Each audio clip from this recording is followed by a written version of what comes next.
Champion, preparations have been made. Nazgrim will tell you of the grim fate that has befallen our allies.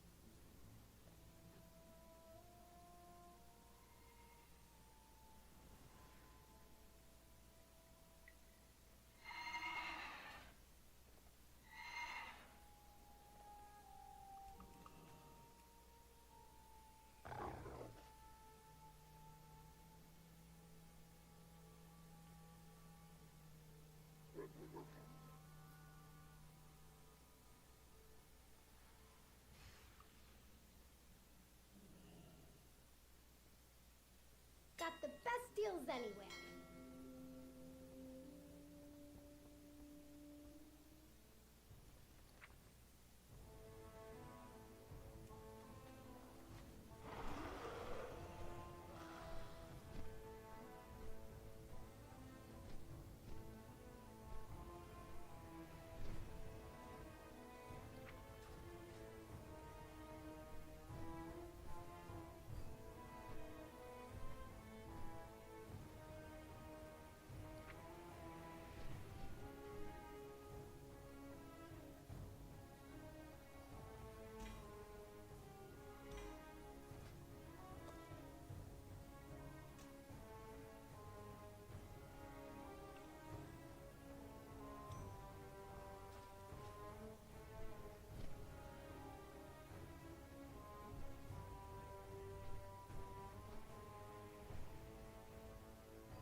I'm out of range.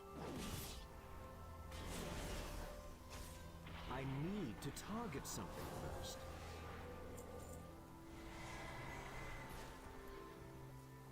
It's too far away.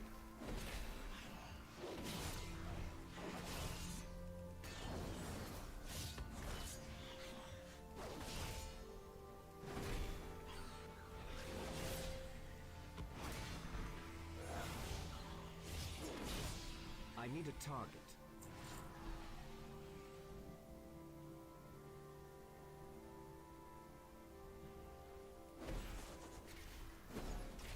I need to get closer.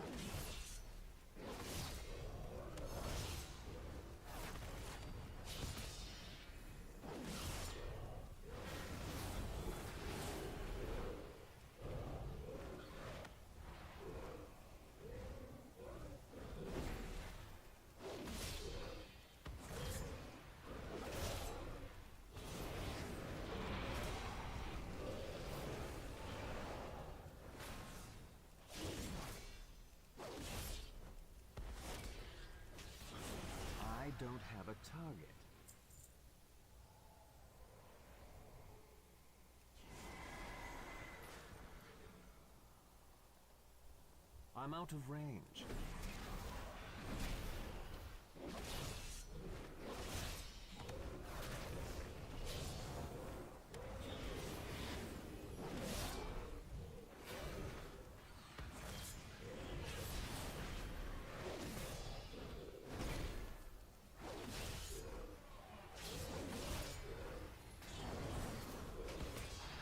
I need to get closer. I need to target something first. I need a target.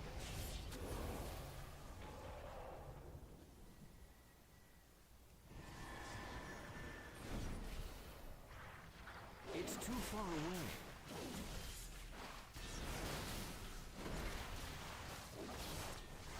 I don't have a target.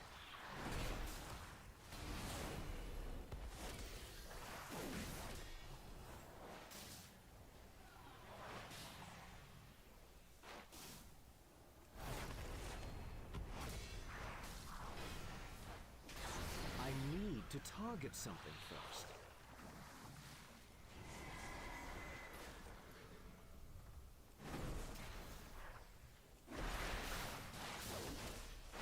I'm out of range.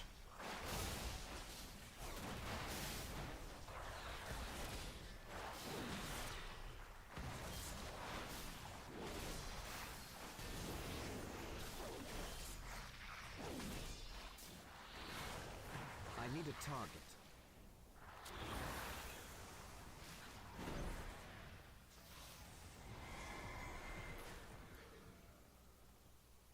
Filthy beasts! Your presence in Skyward will not be tolerated.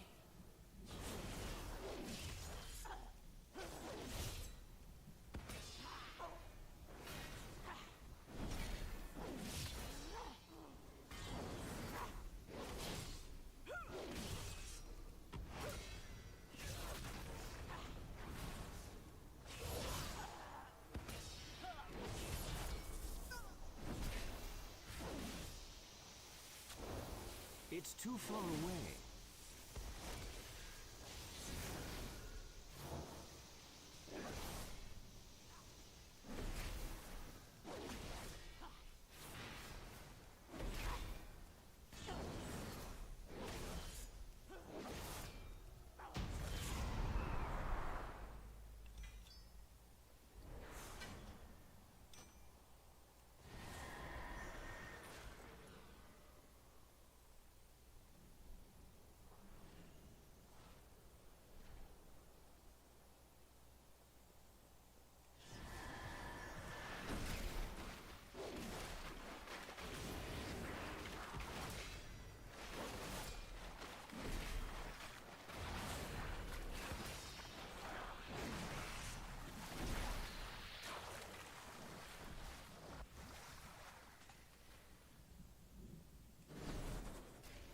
I need to get closer.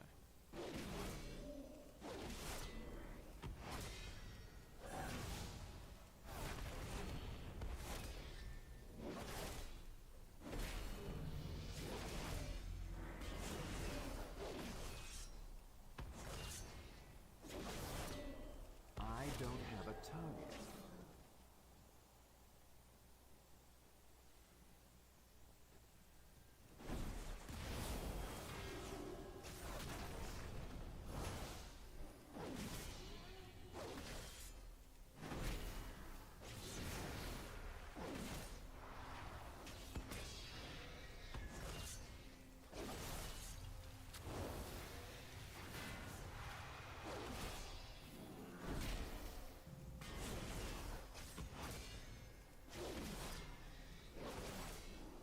I need to target something first.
don't have a target.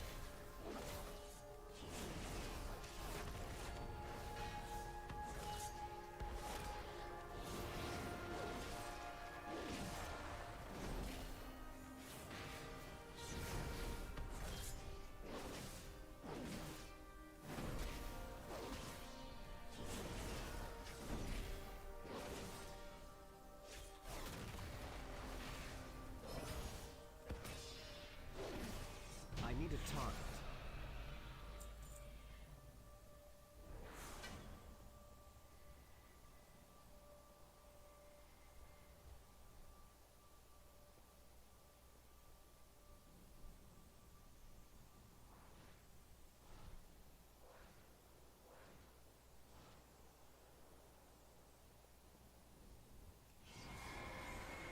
It's too far away.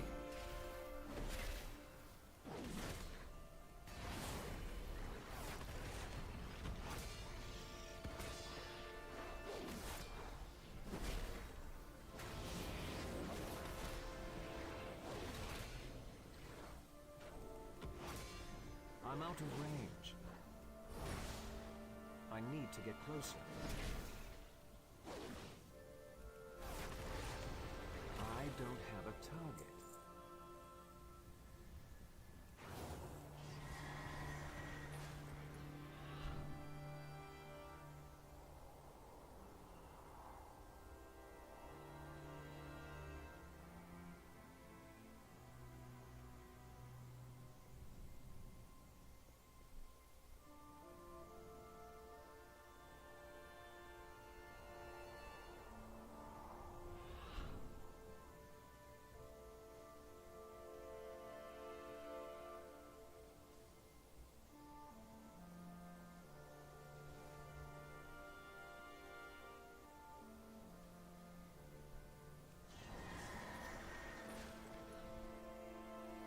I'm out of range.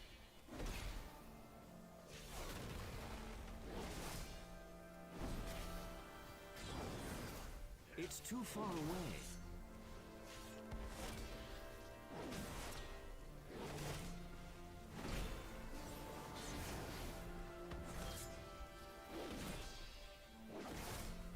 I need to target something first. I need a target.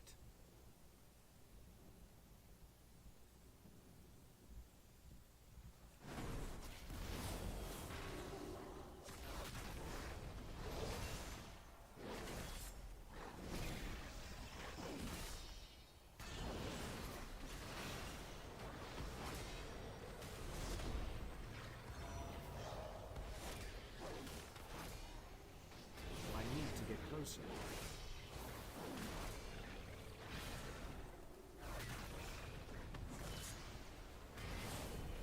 I don't have a target.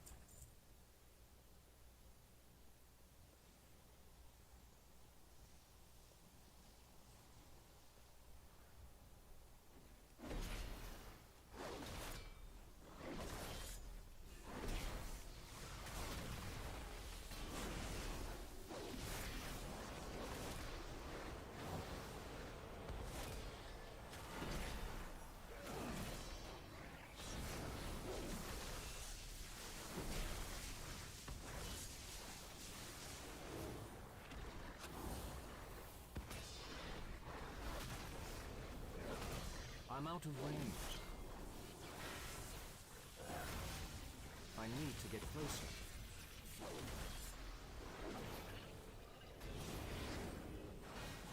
I can't attack that.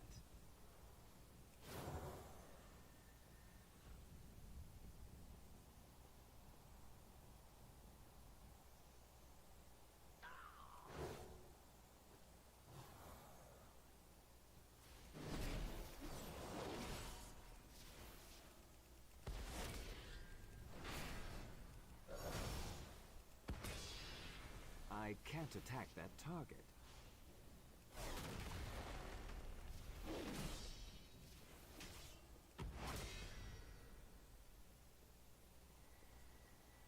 It's too far away.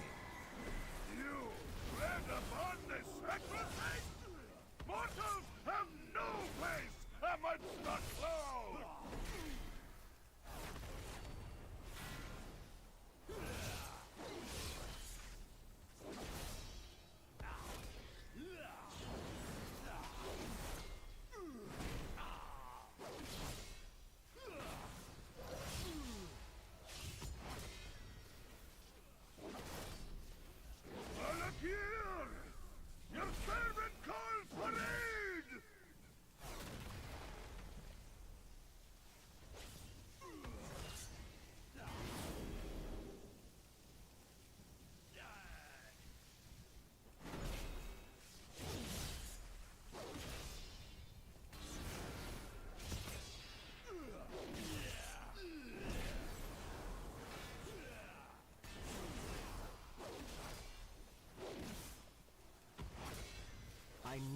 to target something first. I need a target.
Champion, preparations have been made. Nazgrim will tell you of the grim fate that has befallen our allies.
to get closer.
Boss Drogon not gonna be happy about this!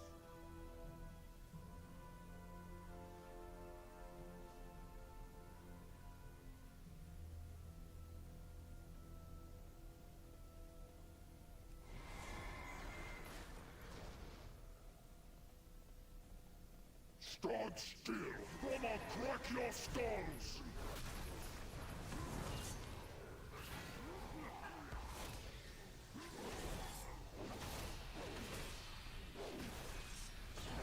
That's what you get! Nothing!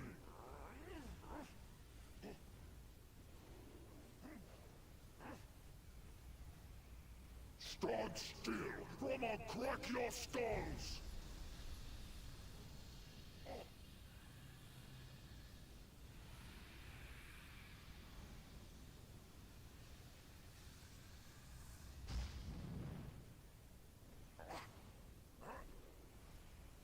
Romog, sorry. Raz, smash!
Heretics! I need You to will target suffer something for this first. interruption.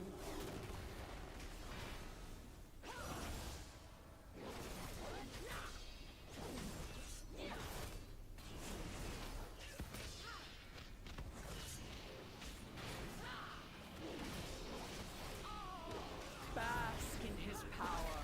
Rise! For the Master, I I need a die target. 1,000 times! 1,000! I don't have a target.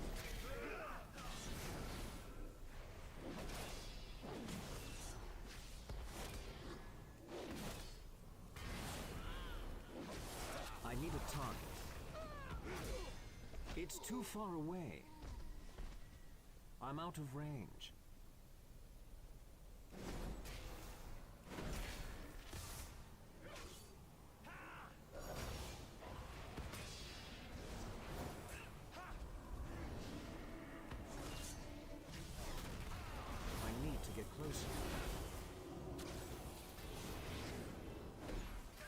I'm out of range.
Good day to you.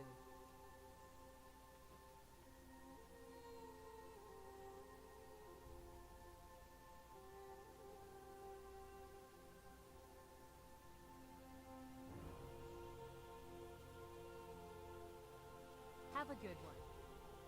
Would you like to purchase something?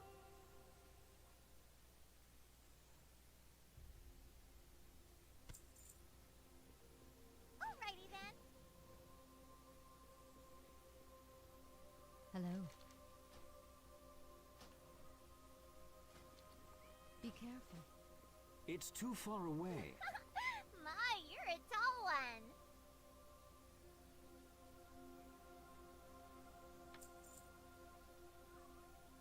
You have a great day now.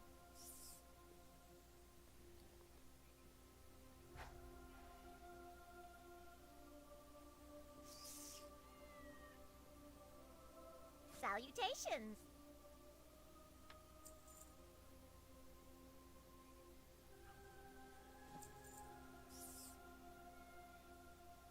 Goodbye for now.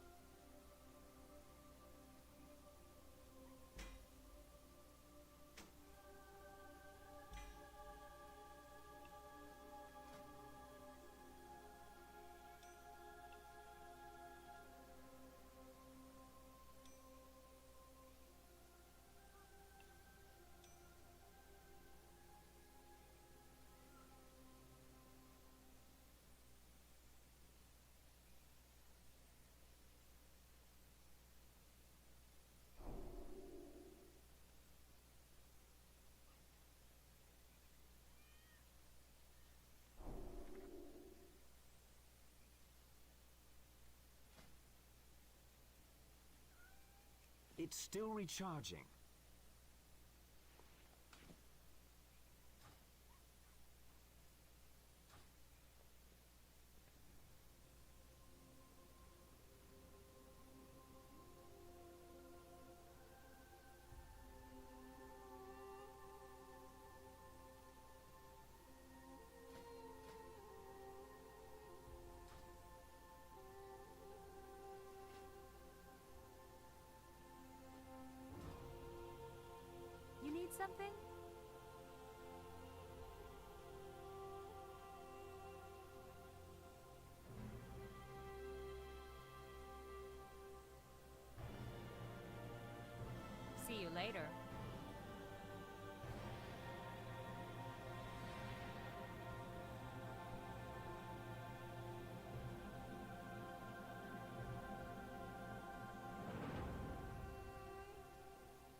Hello. See you around. Making a special purchase?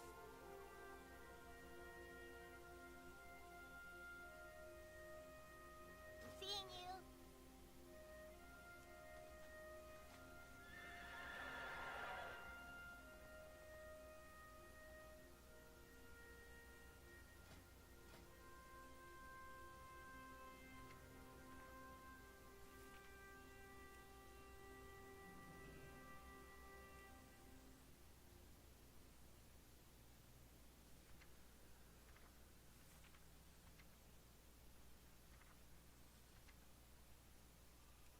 I'm out of range. Chugga chugga chugga chugga chugga chugga chugga chugga choo choo!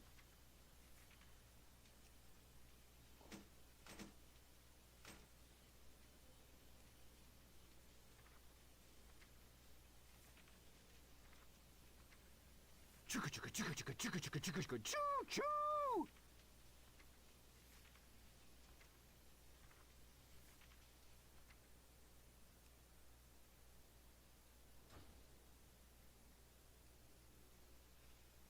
Chugga chugga chugga chugga chugga chugga chugga chugga choo choo!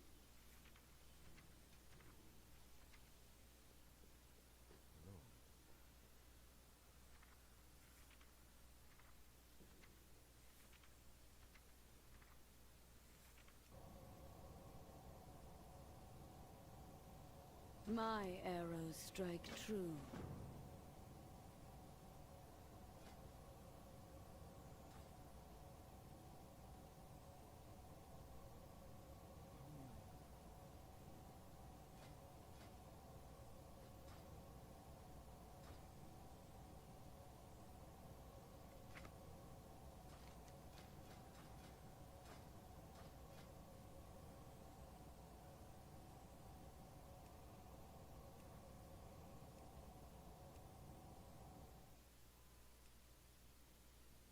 I need to get closer.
Talk to me.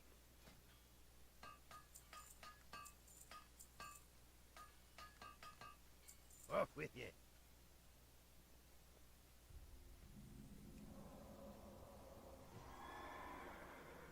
What brings you here?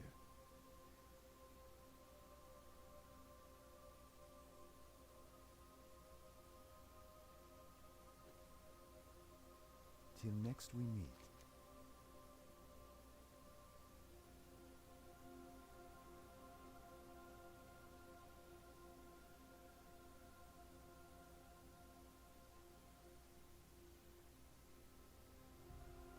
Daylight's burning.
I have a pizza in the oven I have to take care of. I'm sorry. I can't play dungeon right now. What is level? What level is Juggernaut right now? What's the guild button? There it is. He's level 70. Cool. It's an old account. Old character of his. I remember. Anyway, I'll be right back.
show you something that I have. What is it, like a girdle or something? Well, kind of. They were used to cheat at playing poker cards or something like that. A lot of people got killed with those in this town. I'm sure they did. This is a pretty old device. It's about 1900s. I'm wanting to sell this anywhere from $1,500 to $1,600. We got it when Granny went into a nursing home, and she told me not to show anybody because it was illegal, so it was always stuffed behind the drawer. Where did you get this? My husband's grandfather owned a bar in the San Francisco area. One of the bar customers was going to prison, and he gave it to him and asked him to hold it for him. Okay. I mean, the day they started, people started gambling, I assume the very next day someone figured out a way to cheat. I'm sure, yeah. You know, everything from dice to cards, marking cards, and it's always been that. Looks like a mechanical device to keep cheated cards. It's definitely cool. I mean, there's some really neat little engineering here. Do you know how any of this stuff works? I have absolutely no idea. Okay, I mean, we have like a little cord. Dad, put it down. I'm trying to figure it out here. You're gonna break it. Yep, you See, just that's broke what it. I thought I would have done. Okay. Now you broke it. Of course, my dad has to pretend like he knows exactly how this thing works. Vegas may be a gambling town, but this is a little out of both of our wheelhouses.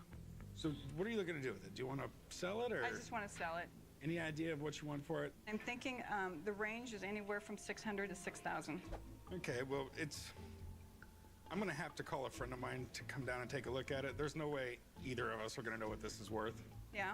I mean, Who would you be calling?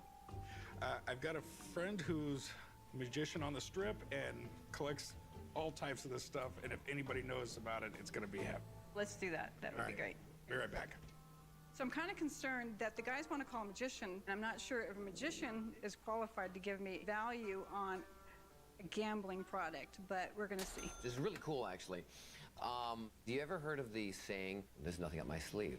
Mm-hmm. Okay, well, this is the device that it started from. I can see why Rick called me in for a cheating device, because in magic, that's really what we do. We kind of cheat people out of reality.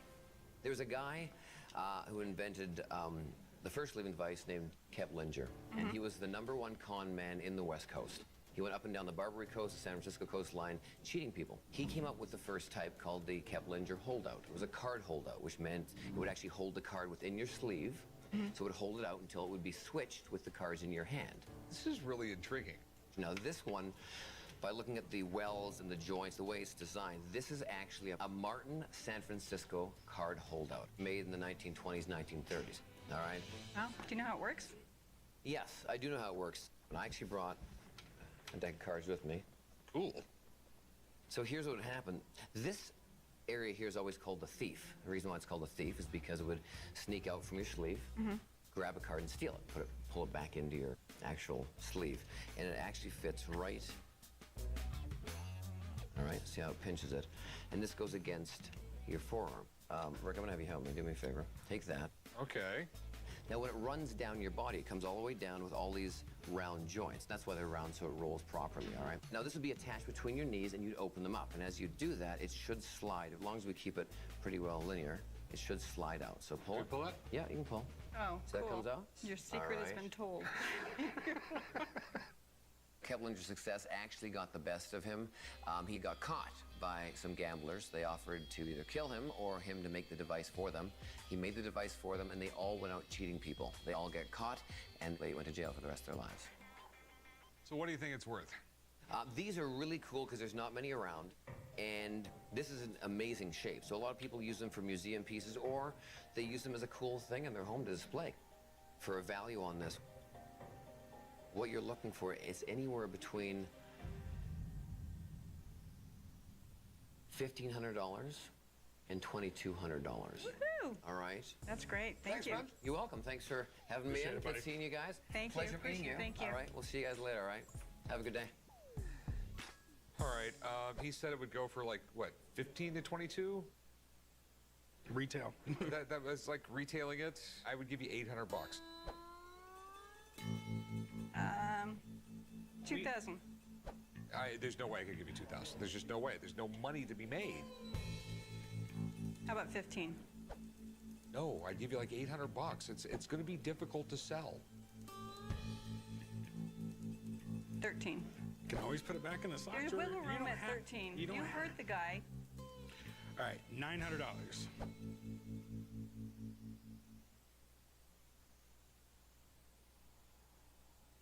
$900. All right, Till. Well, you know, I've learned something by coming here. I figured out I need to be a better negotiator, but all in all, I think it was worth it.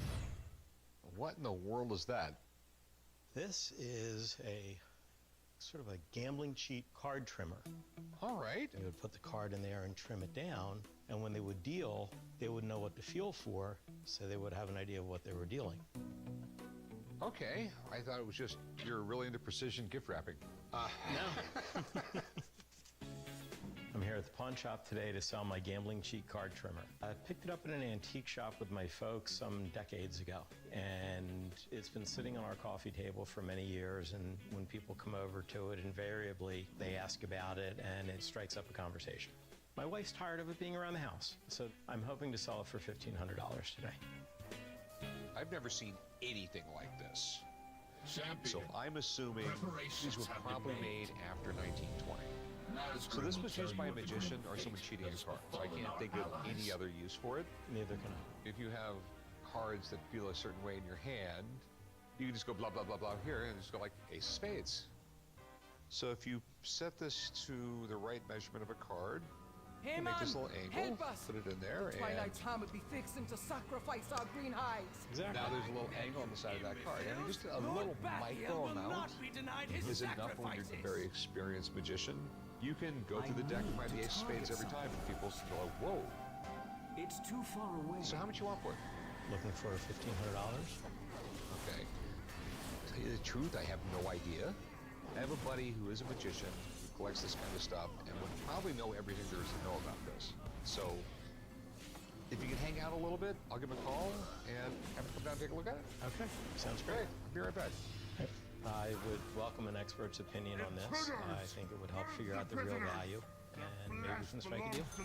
So here we go, the cheating / magic machine. Ah, you think magic's cheating? I see. This is pretty cool. This looks like it was 1930s, 1950s. You can cheat pretty well with these machines. They're pretty phenomenal. It's basically like a big paper cutter. It trims a card just enough, so literally when you run your finger down the outside of it, it'll stop exactly on the card that you want chosen. There's a stamp on here, and it says the Ball Brothers. They mainly made jars, but they also had a metal manufacturing company. So they'd make one-offs of all sorts of things. So do you mind if I use this? Try it? No, please Okay, go right I ahead. brought a deck of cards with me because every magician always has a deck of cards with them. Let's use the ace. And this obviously slides to the left. Let's go right to the edge here. You don't really take much off. You really take just a really slender amount off. See? Put that right in your hair. So if I drop this in the pack somewhere, if I go like this, I run my finger right down the edge, I should come right to your cards. If you like this, all the way down. That should be the ace of spades. Nice. Isn't that great? So Rick, try it, seriously. All right. It's just a feeling. All Don't right. blow it, Rick. Just feel it, just feel it. There we go. There you go, see? There you go. Pretty So amazing. anyways, that's how this works. In the old days, with this device, you and I could maybe go clean up Las Vegas. Back in the early 1900s, very simple. It was single deck, nobody really knew about cheating. But now it's very hard because, you know, they use 7, 8 decks, and it's a different game. But this is a very cool item. How much do you think it's worth? So, you know, for this device, the condition of it, and, you know, the demand that it's in, I would say $750. Well, thanks, man. Thank you Appreciate very much. Thank you, sir. Thank you. Good luck, all right? So, which best price on it? $1,250. I'm out of range. No. I go like $450 on it. How about 600? We cut the cards. If I get the ace of spades, we get it for $450. I'll go $450. That's the best I can go on it. Make it 500 and we're done. I'll go $475. Only because my wife doesn't want me to come home with it. Sounds like a deal. Okay, I'll meet you right over there. We'll do some paperwork. Okay. I don't have a target. Or when you just need to take a little off the top. Not that I've done that in a long time. Hey, what do you got here? I got a 1950s Las Vegas Club $5 chip. Yeah, I'll give you $5 for it. You mind I look at it, Chumley? $5. No. Probably give him 3 or 4 bucks. Chumley, shut up.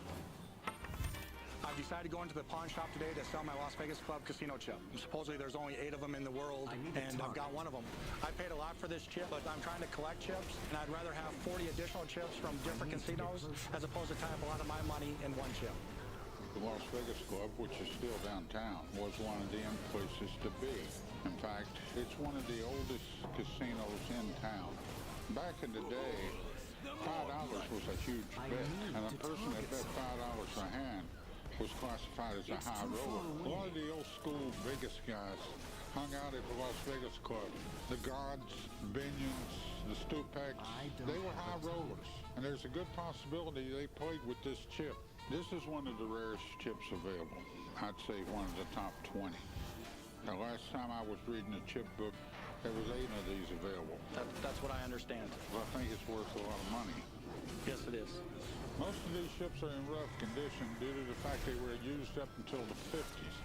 This chip here is as good as it gets. You want to pawn this? You want to sell it? I would like to sell it. So how much you trying to get out of it? $6,000. It's too far away. I paid you $6,000 for you to put me in my grave. From what I understand, back a long time ago, the casino re-glued the center sticker on half of them. And this one hasn't been re-glued, so mine's in a little better shape than some of the other ones. I was thinking about $3,000. How about $3,000 in a trade? I'm out of range. What do you want to trade? $3,000 cash for this, plus those 3 statues right here. Frank, Sammy, and Dean. The intruders are still alive.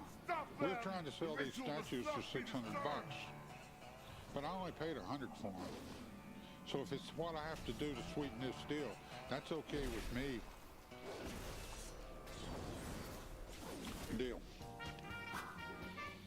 Write him up, Chumley. I was expecting $6,000, but I got to $3,000 cash, plus the statues, so I'm happy with the trade. I'm going to take my $3,000 and I'm going to go to the casinos. I'm in Vegas. Rat Pack Collectibles is always on the market. This chip ain't.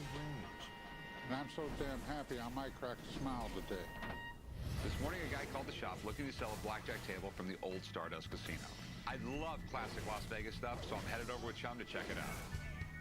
This is what I called you about, my Stardust blackjack table. I'm going to sit down. Get comfortable. Where'd you get this thing? I bought this from the auction that the Stardust had after they closed in 2006. How do you play blackjack? You've lived in Las Vegas your whole life and don't know how to play blackjack. I need a target.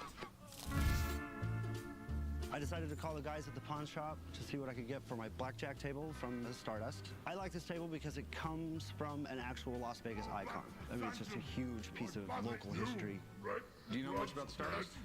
What I know about the Stardust is that it was originally opened in 1958 by a mob-run organization. Oh, actually, it was run by sort of a regular guy, and then some other people sort of like took it over. Okay. Did you ever see the movie Casino? Yes, the movie was based off of this. Yeah, it's a pretty neat place. I got my first like payroll job there. You worked for the mob? No, I worked in the coffee shop there. I worked there for 4 weeks and got fired. How did you get fired? By acting like you. When the Stardust opened up in 1958, it was the hottest spot on the strip, and it was a Vegas icon for almost 50 years. What do you want to do with it today? I would like to sell it. How much do you want for it? I was thinking $2,500 for the whole 6 chairs and the table. I just don't see it. I'm thinking more like $500. I really think it's worth a lot more. With the historical value of the casino and the history behind this town, knowing that there are collectors out there. Would you go 1,000? I'll go 550. I'll have my guys come down here tomorrow with a pickup truck. Would you go 650? I'll tell you what, play a hand for it. 550 you win, 650 I win. Let's do it. I'm nervous for you, Rick. Do the cards. Oh, 8. Oh my God. Hit me. 17. It's pretty good. 17's good, 18's better. All right, 650. Thank you. You guys will be by in the morning to pick it up. Thank you. It seems like every time I gamble for something, I lose. But this is a great blackjack table, and for $650, I win either way. This being Vegas, I'll have no trouble selling it. What do we have here? We have an 1861 gambling kit. Nice. You'll be a fish in the water playing poker with me. Don't you mean I'd be fish out of water? Well, whatever the case is, I'm gonna win it for playing poker. I came to the pawn shop today to sell my antique gambling kit. I have another antique I'm ready to purchase. I'm hoping to get $8,000 for it, but I will take $6,000. This is their complete gambling kit. It comes with a sharp derringer, a Sheffield boot knife, all the gambling chips of all denominations. The chips are all ivory. The gambler's named Haskell. He traveled to the California coast. The Shasta. He was pretty renowned. Yeah, that's what a lot of professional gamblers did. They'd have these little kids. They would go to a bar. They would be the blackjack dealer because the house always ends up winning in the end. Back in the 1860s, a professional gambler could go into a town, make a deal with a bartender, and set up shop at a saloon. But it was a dangerous job. And when a drunk guy loses his money, sometimes he's going to want it back. That's why most kits like this came with some sort of weapon. The larger dice are ivory, the smaller ones are bone.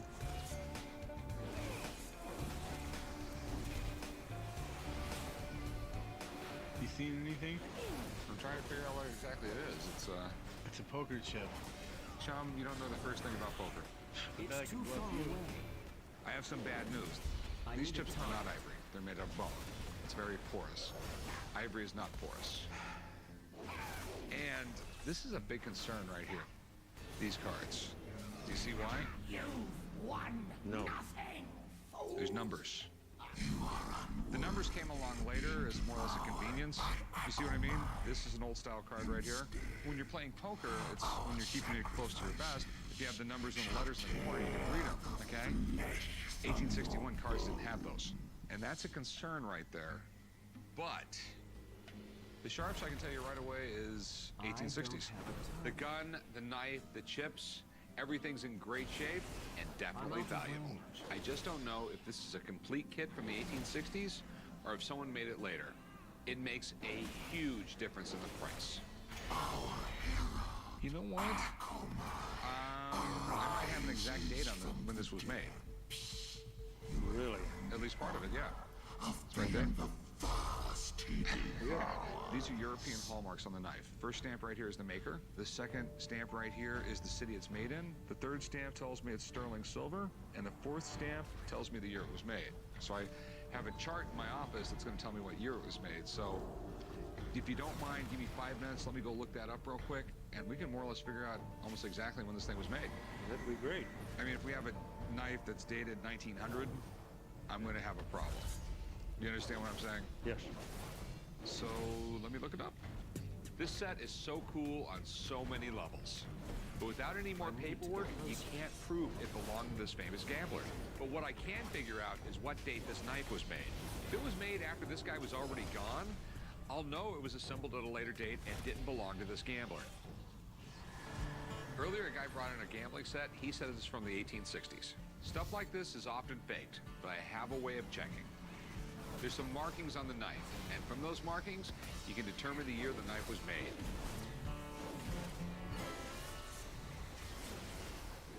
So, tell me more about this guy, C. Haskell. Do you know when he died? In the 1870s, he passed in Northern California. Okay. I figured out the date on the knife. Okay. Okay.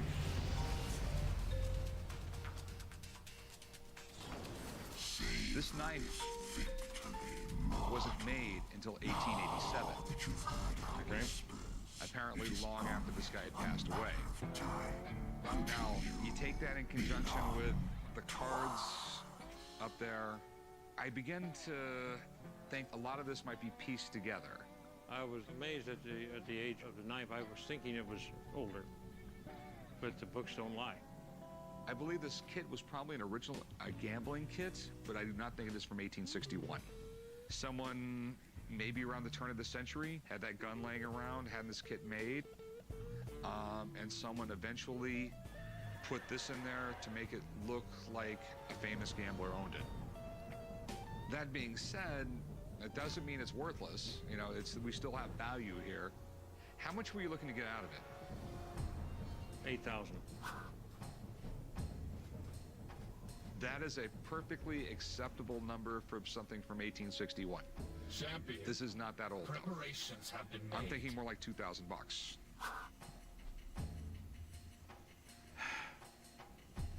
$2,000. Yeah, I'm tied up a lot more into it than that. I paid $3,000 for it, and that's what I really need to get out of it. That's tough. Gosh, I'll tell you what. I'll go 3,000 on it. Everything in this set is old and has collector value. Even though this didn't belong to a famous gambler, I can still get at least $4 grand, maybe more. I got this old card playing book, published in 1866. I think you'd be interested in. Sweet. Does it teach you about having a poker face? That's pretty good. This book, not in the best condition, but it's an old book. I think it was just for the home use, people wanting to learn the different card games.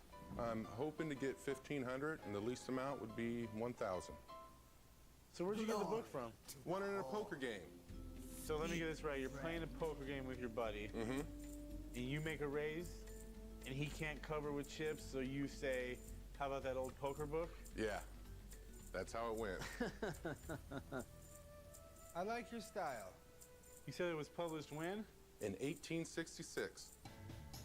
The long whist, Dumby or three-handed whist, 5-card cribbage. It's got a lot of games I've never heard of, man.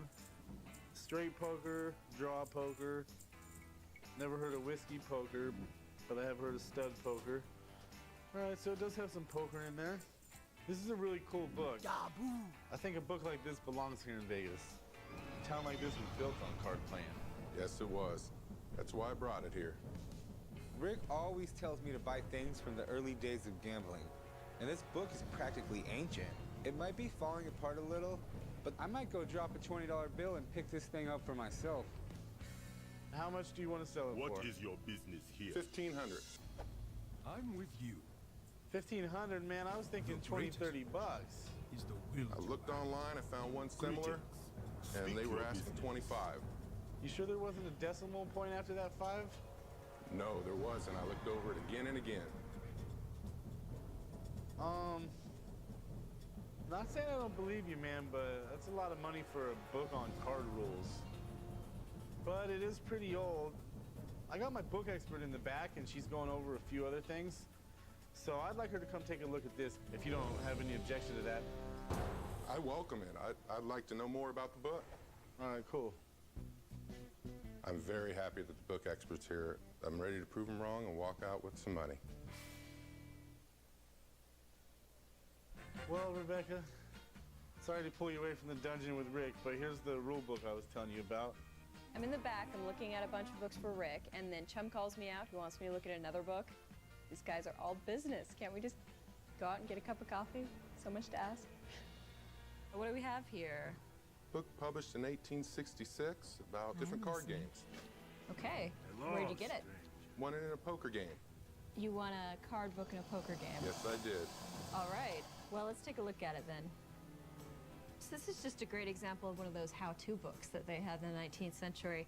These things were really popular because there wasn't a great educational system, so then you get all these how-to books, how to be a gentleman, how to cook, how to clean, how to play cards. Is a book like this actually collectible? You know, it's not a first edition Huckleberry Finn, but there are people who really love collecting gambling books. So there is a market for it. I need to target The thing that's something interesting about this book in particular is that there weren't actually any books on the rules of poker until 1858 that's documented. So this one at 1866 is kind of a big deal. And there are some other things going on with it that might be interesting to a collector. Las Vegas is the perfect market for this because you're going to have people who are really excited about gambling, and you have professional poker players coming here all the time that love something like this. I don't have a key. So he wants $1,500 for this beat-up old dusty book. Target something first. Well, a book like this you expect to be beat up. It's going to be heavily used. I mean, that being said, what I would place this book at if I were to give it a price I would say 2,000, maybe a little bit more. $2,000? Are you guys taking shots in the back row? All right. Wow, it sounds like you got a winner here. All right, well, thank you. Yep. My pleasure. Chum was really surprised about how much this book could go for, but there's a whole genre of collecting gambling books, so there's a market for it. So how much do you want to give for it? She said 2,000. How about 1,800? I'm not going to go that high. My boss would kill me if I bought a book for $1,800 and made $200 on it, and if it sat here for a year, there's no way I'd keep my job. I'm out of range. I'm looking It's more too like far about away. 1,200. That's too low. It'd be an easy sell. It's not as easy as you think. I think it is. You're in Vegas. This was first I Tom need to get Sawyer. closer. I could put this in this case and it would be gone tomorrow. But it's a specialized book on gambling, so give me a more realistic number that I could work with, man. 1,600. I'm out of range. If you can come down just a little bit more, maybe 1,350, you know, I could definitely make a deal with you. Make it 14, you can go write it up.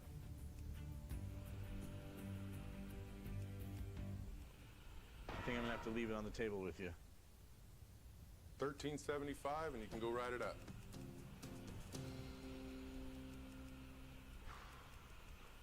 I'm not gonna beat you up over $25. That's a deal. Lucky for me, I got a good deal on the poker book. There's a customer in the shop with a copy of The Expert at the Card Table. This is a book about sleight of hand and card tricks, and it's supposed to be very rare. He's asking $11,000, so I'm asking Murray the Magician to come down and take a look. Nice outfit. Thank you. Like this? You like it? I do.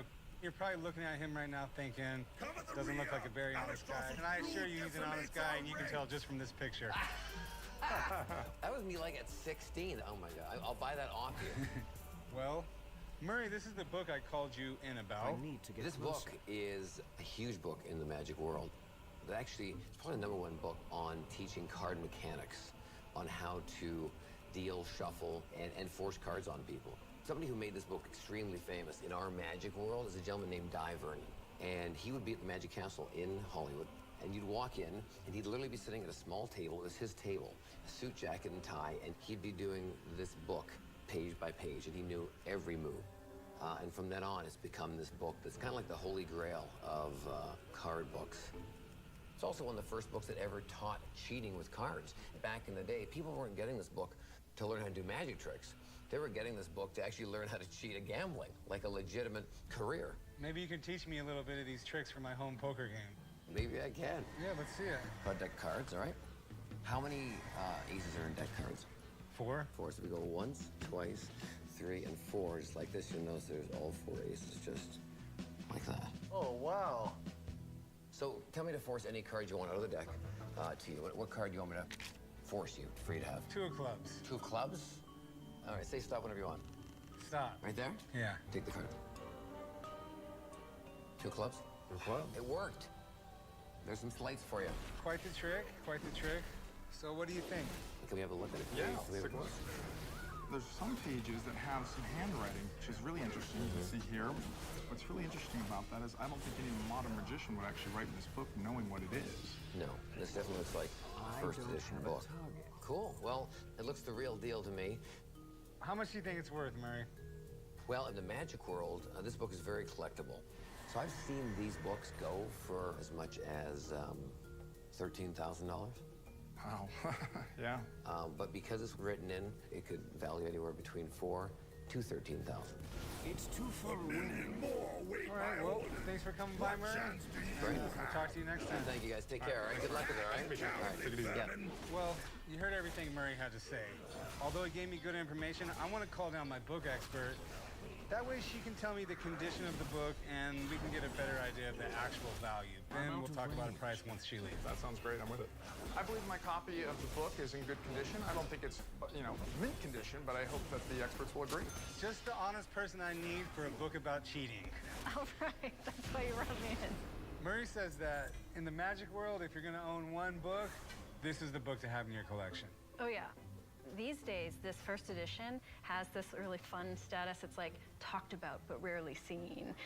It has this mystique. Who wrote this book? Because it's clearly a pseudonym.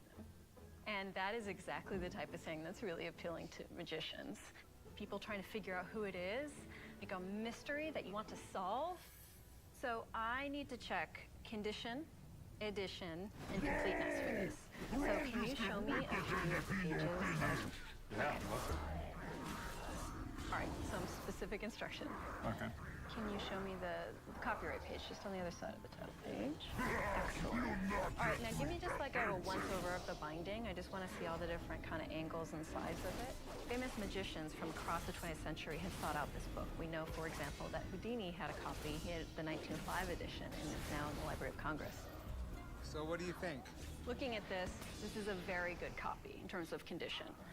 And remember, in rare books, good is bad. Good is not what you want. You want fine. You want near fine. Very good is what most copies look like. This is exactly the type of book that sees a lot of practical use. And inside, you'll see cracking of those hinges.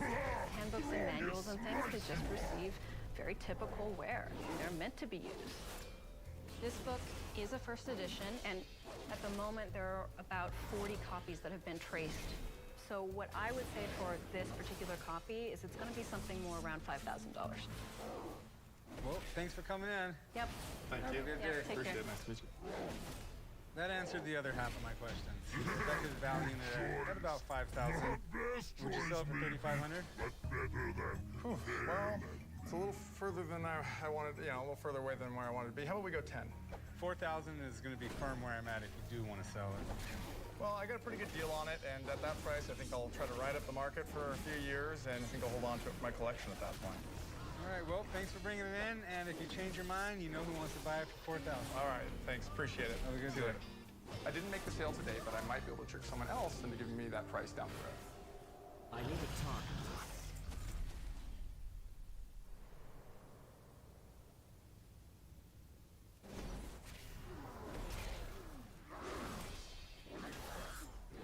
It's been passed down through 4 generations. My folks left it to me, but what are you doing, stealing it? No, I'm seeing if it'll fit in a vest, son. I need to In fact, it fits very good.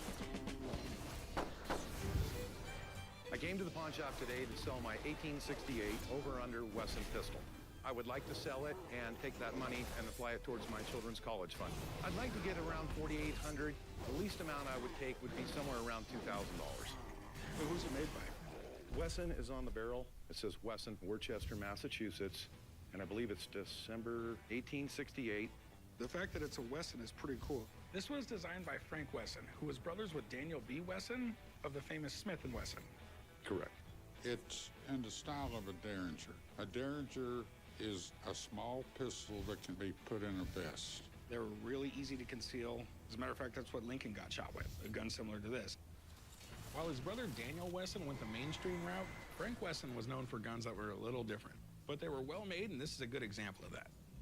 I like the way it flips like this. So it kind of just pull it out and you load it like that, huh? I Yes. can't attack that. They call them over-unders and also flip doubles. Used to be carried by the saloon girls and also poker players. Back in the 1860s, people had to carry their own protection.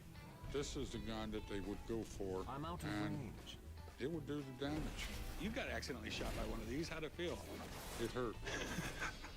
What happened is one of the employees knocked it off the counter and it went off. It hit me in the foot. It was an accident. He's one of my better buyers. So he's still working here. I didn't fire him. I just wanted to kill him. So what'd you want to do with it, man? I'd like to sell it. Any idea what you're looking to get on it? Well, I've had it looked at and just some ideas. The ballpark would be somewhere around $4,800. Okay, doesn't sound impossible. I don't know. I don't know that much about old handguns like this. He knows a lot, but he's old and forgetful and... Oh, shut up. If you don't mind, I got a buddy in town that could come in and check it out for me. Okay. I'm excited they're calling in an expert because of the rarity of this pistol. I've had a couple of collectors look at it. No one's been able to pinpoint the exact value.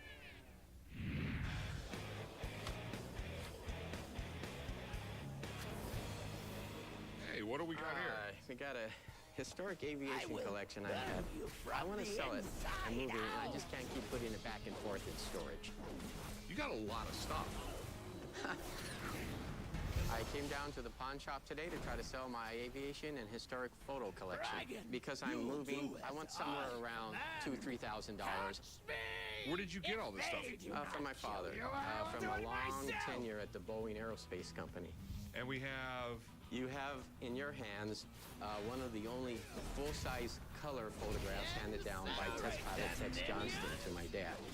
Yeah, Tex Johnston, he was a really famous test pilot. Correct. In 1955, when there was the Seattle Seafair races going on, Tex Johnston flew the prototype Dash 80 and did the famous barrel roll. This is taken from the cockpit upside down. The president of Boeing says, "What did you think you were doing?" Tex says, "I was selling airplanes." This was in the plane that eventually became the 707? The Dash 80 became the 707, yes. Okay.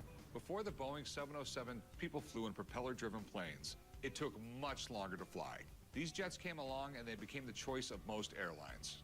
Now, this is Minuteman missile. Minuteman mock-up missile. It was on my dad's desk. So what else do you have? We have here is a ICBM missile launch. My dad was on the Vandenberg launch team. All right. We've got two pictures that you cannot get anywhere else. These are the cruise missile launch pictures. The cruise missile was dropped from the wing of a B-52, then it flew across the desert all the way into Utah, and it could hit it on a dime. And I have the patch from that cruise missile project. This is an amazing collection. Everything's already framed and ready to sell, but I'm concerned that some of these items, you could find them at any old flea market. I just don't know if I'll be able to move it and make a profit. So what do you want to do with all this stuff? I don't have a Sell it. target. How much you want for them? For these historic items, $550. It would be very difficult to sell this stuff. It really would. I mean, I'll give you $200 because I have no idea what I'm going to get. I mean, this could be a home run or this could be a strikeout. I'll go down to $390. Definitely a different number. I'll tell you what, I'll give you $300. I mean, I'm not going to go no more. 300 total. It's a deal. Okay. I was able to make $300 today. I'm certainly going to use the money to fill up the gas in my brand new SUV. I need to get closer. What do we got here? I have a Stanhope letter opener. Stanhope letter opener. You've been here before, right? Yeah, I brought you in some cannonballs. Oh, okay. Yeah, I still have those. Uh-oh. I need to target Came to the pawn shop today to sell my Stanhope letter opener. I want to sell it today because I need the money. I'm going to ask $250 for it, but I think I'll take as little as $100. So where'd you get it? My wife picked it up at a yard sale years ago. Do you know much about it? No, I don't. If you look through this, see that little right there? You'll see little pictures. You see? Try your other eye. To target something first. I don't see nothing. Obviously, you need glasses. What is it? It's like a black and white slide. There's a picture of the U.S. Capitol, the President's Mansion, the White House, and a picture of the Washington Monument. You have to realize in the 1890s, it was a really big deal. In the 1850s, a guy figured out that if you take a microscope and you turn the lens around, you could take a picture and it would make a really, really tiny negative. A guy named Stanhope designed this lens so that it would magnify it hundreds of times. It don't work because I can't see it. No, there's something wrong with your eyes because I can see it fine. Stanhopes are also called peeps. They're tiny photo lenses that came out in the mid-1800s. They usually featured monuments or public figures. What you want to do with it? I think I'd like to sell it. How much did you want for it? How about $250? How about no? In good shape, these things go for like $200. Yours isn't in good shape. We got damage. Okay? Yeah. Well, what would you offer for it? I'd give you like $75. It's over 100 years old. You can't go 125? Just because something's old doesn't mean it's worth money. I mean, I got rocks over 100 years old. I'll give you $100.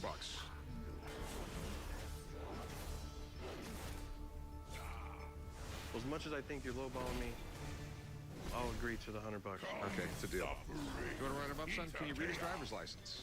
Yeah, what do I call it? A broken thing with imaginary photos? The fact that it's over 100 years old, I think it's probably worth more. But I'm walking away with $100, and I guess I'm happy about that. Guess what, Pops? What? Corey's as blind as you are. I'm not blind. I can see fine. It's just a stupid little thing that you had me hold up my eye, couldn't make it out. You can't see. I can see fine. Corey, you're blind as a bat. No, I'm not. We Harrisons are good at many things, especially making money. But our eyes are not worth a damn. Read that white box on the right. No, I don't have to prove anything to you, chum. Read it. I don't know. I'm not doing it. What's this say? Ambulance. See, you're farsighted because you can read close, and you can't read far away, so you're farsighted. Okay, Dr. Chum, I'm fine. Corey, you're getting older. It's time, son. I'm just saying, get a pair of glasses and just use them when you need them. You know what? If you guys will shut up, I'll go to the eye doctor. I'll prove to you guys my eyes are just fine. Hey, Rick, you think maybe you better drive him? Earlier, our guy brought in an old Derringer-style pistol made by Wesson. I haven't come across very many Wesson guns before, so I called in a guy I know to come in and tell me what it's worth. Jemison, how you doing, buddy? Hey, Corey, how's it going? Oh, he's good, man. What's How's it going on, man? The guys usually invite me down to appraise any firearms and answer questions that they have about them. What you have here is a Frank Wesson pocket pistol. It's not good for anything except between you and I about this close, because if you were 10 feet away, you probably only pissed the guy off. But, you know, it's like it could be deadly if it's up close, and so Right. a lot of guys use that. Corey, what are your concerns about this weapon? I've never seen one like it. I just kind of want to know what it's worth. All right. You know, I've seen these guns, you know, over the years. It's one barrel on top of the other, and you have to rotate it in order to fire each barrel. So that's kind of difficult. If you're in an altercation with somebody and you want to shoot them, you have to time out and stop. So what do you think it's worth? This gun, it could be worth $4,000 or $5,000. But it's a condition determines how much money it's worth. Take a close look. Preparations have been made. I'll tell you, when you see this much finish on the frame, and there's hardly any finish on the barrel, and it's also pitted and heavily worn, it tells me that it might have been sanded or cleaned. The screw looks like it's an early replacement because it's not correct type of screw for this type of gun. It does affect the collectability of it and the value. So if it was in a retail shop, I would expect this gun to go for $2,000, $2,200, something like that. Well, Jameson, I appreciate it, man. Sure, thank you, man. Thanks a lot. Appreciate it. If it were in great condition, it probably would appreciate considerably in value as time goes by. But because it's not going anywhere. I'm a little disappointed. It has a lot of value to me, more than what he has estimated. I have to go with what my expert says. I'll go like $700. You can't get anywhere in the high teens, 18, 2,000? No, because I don't think I'm going to get 2,000 on it. First 1,500, 1,600 walks in the door, it's got a new home. Grandpa, what do you want to offer on it? You know, about 1,200 be top of the mark, Corey. There we go. I'll offer you like $1,200, my man. Yeah, I think anything below 15, I think I'd rather just keep it in the family. Yeah, it looks like we don't got a deal then, man. All right. Take care. Hey, Thank thanks you. for coming by, sir. Thank you. We weren't able to come to a deal on the pistol, and I would just soon keep it in the family, pass it down to the next generation, and hopefully they might be able to acquire more than I was able to. My dad recently bought a collectible Stanhope letter opener. He seemed to think it was really weird I couldn't see the tiny magnified images inside. I'm sick of him telling me that my eyesight sucks, so I'm going to get this settled once and for all. So I got a feeling I'm getting that Harrison curse of having bad eyes. How many years has it been since you've had an eye exam? When they stopped doing it in schools? Yeah, okay. I know my vision's not the greatest, but I mean, there's just no way it's worse than the old man. He's blind as a bat. Corey, if you look out at these little letters, you see the giant E at the top. Let's go to the very, very smallest. E-C-D-N. Mm-hmm. F-Z-E-D. The clearer choice 1 here, choice 2 right there. 2. Mm-hmm, very good. And what does that do, Corey? It's actually a little foggier. A little fuzzy? That is your natural eye. Yeah, well, that's not the medical diagnosis, but... I always call my dad an idiot, but he might be onto something. I can't see crap. All right, Corey. you have a little bit of something normal called astigmatism. So we're going to compensate for that by using a very part-time pair of glasses. When you put those on, you'll get in the car and go, ooh, that's clearer. You'll like that. It'll take you from good vision to high-definition vision. All right, let's do this. Let's go up front and we'll check out some glasses with you, okay? All right. This sucks. I'm not looking forward to admitting to my dad that I need glasses. I just know I'm never going to hear the end of it.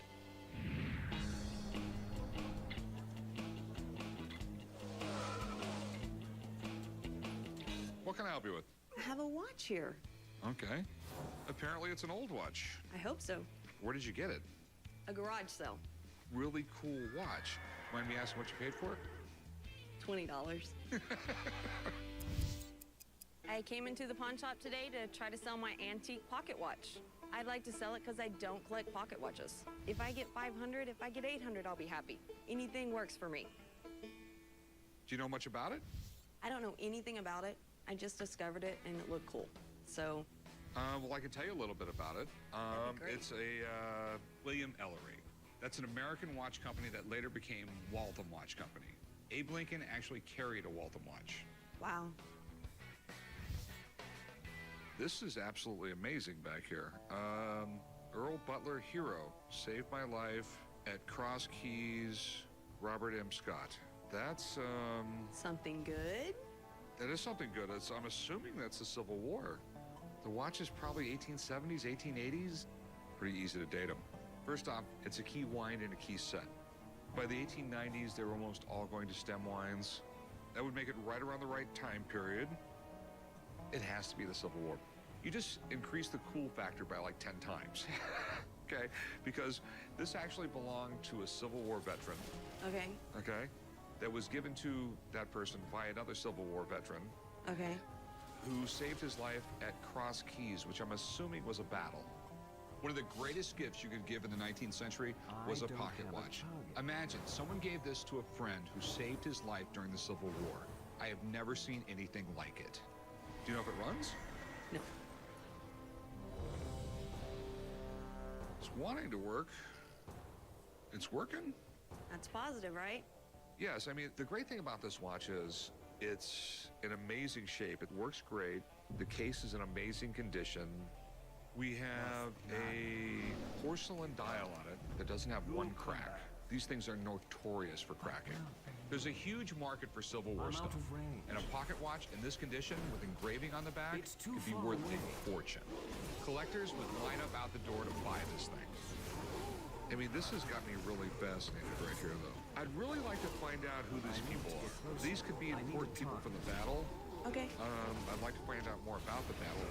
I have a buddy who knows just about everything there is to know about the Civil War. If there's something special here, you might have a lot more money. Okay. All right? Great. I'll be right back. Thanks. Since he's calling in the expert, that must mean something good. I hope so, anyway. Earlier, a woman came in with a pocket watch, and it looks like it was given from one Civil War vet to another for saving his life. It's one of the most fascinating watches I've ever seen. So I called my buddy down to see if he could add a little insight. How you doing? Mark, how's it going? Doing all right.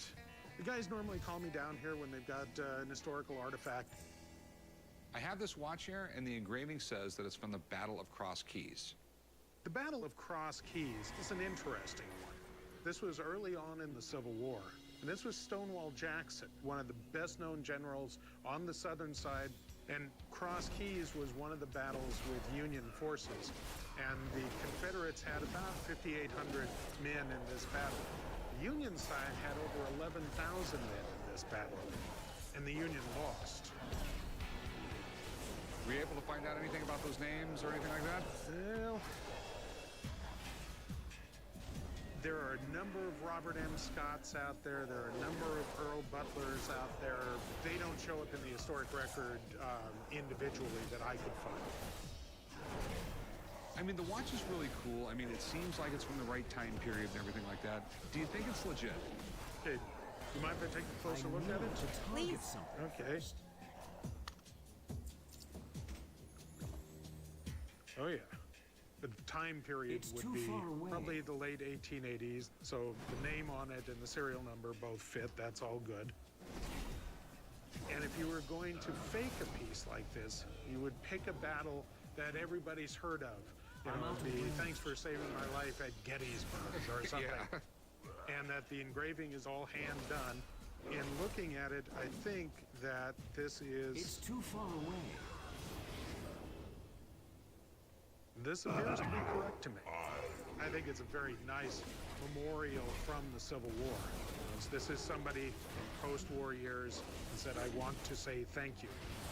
Hopefully that helps. Thanks, man. Not a problem. Thank you very much.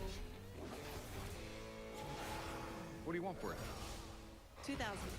I need a talk. I mean, the two people on there are really not known. So, $700.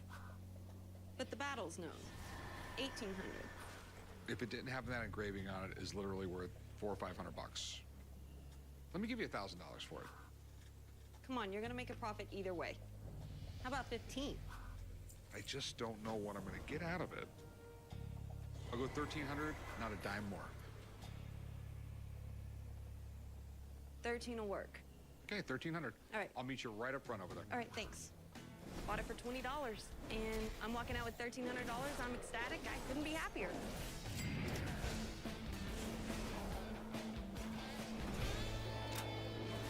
I went to the eye doctor earlier, and it turns out my vision sucks, and I need glasses. I hate it when my dad's right. So what did the doctor say? You guys are right. I need glasses to see tiny, stupid, little invisible things on letter openers. Let's check them out. They didn't have them yet. They had to order them. What do you mean they didn't have them yet? You're a little nervous there? You're lying, Corey. He gave me a pair to borrow till I could get mine sent in. Let's just see the glasses.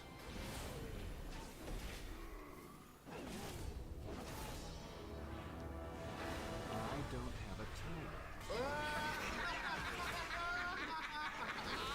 It's too far away. Dork City. They make you look smart. They really do. I really appreciate all the support here I'm getting. On this episode of Pawn Stars. They have 3 antique wood decoys. There was one decoy that sold for $600,000. We do have some condition issues with these right here, though. Have a Atlanta Braves World Series ring. Was Turner the staff member? He was the owner. You think this is Turner's ring? Yeah, Ted Turner. I'm definitely interested. Got an antique lighthouse oil can. I've never had one. How much you want for it? I think it's worth $2,200. Keep dreaming. Time to kill! I'm Rick Harrison, and this is my pawn shop. I work here with my old man and my son, Big Hoss. Everything in here has a story and a price. One thing I've learned after 21 years, you never know what is going to come through that door.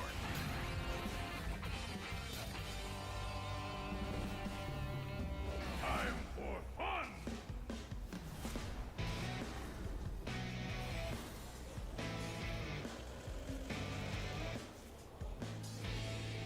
What do you got? I have 3 antique wood decoys.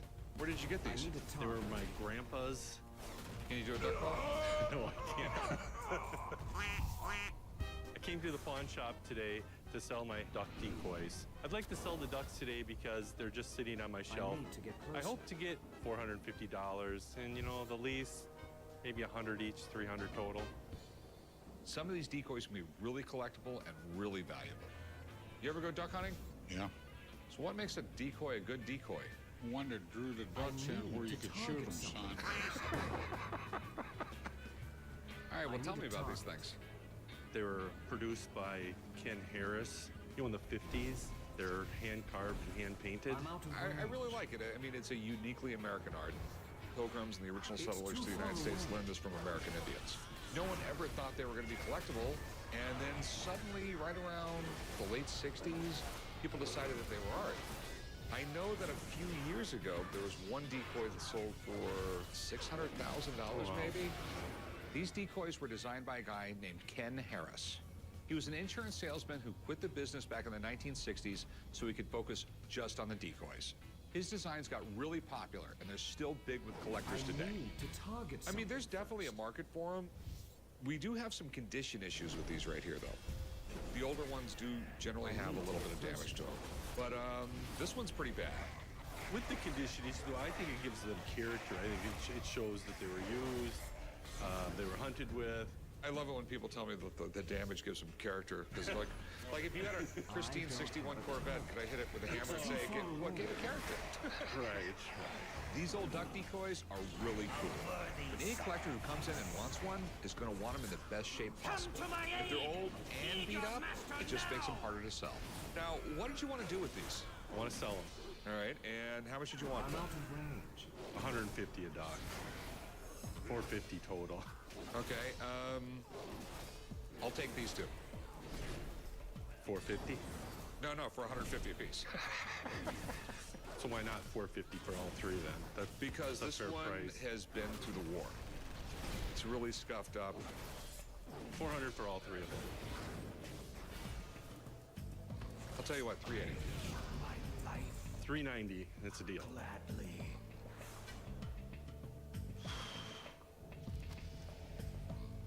Split the difference. Don't lose them for $5. All right, 385. Okay. Thanks. Even though one duck is in bad shape, these will look great in the store. I shouldn't have a problem selling the other two, so it's a win-win. What do you think about this, Chumley? About what? It's a duck decoy, dum-dum. When I was a kid, son, me and my father went duck hunting all the time. Earlier, I bought some duck decoys, and ever since, the old man has been yapping about the good old days when he used to go hunting ducks with his dad. It takes some skill to shoot a duck on the fly, son. It's a shotgun. How accurate do you need to be? It's not as easy as you think. Back in the day, if I wanted a duck dinner, I had to shoot it out of the sky. The only way these spoiled little brats will eat duck is if they order it off the menu. Let's go trap shooting, and I'll show you guys how the hell it's done. You want to go out shooting? We'll go out shooting. All right, we'll go shooting, and whoever loses buys the duck dinner for all of us. I like beating you guys, so I'm in. I'm not losing, so it really doesn't matter. All right, it's a bet. This is going to be easy. Yeah, right.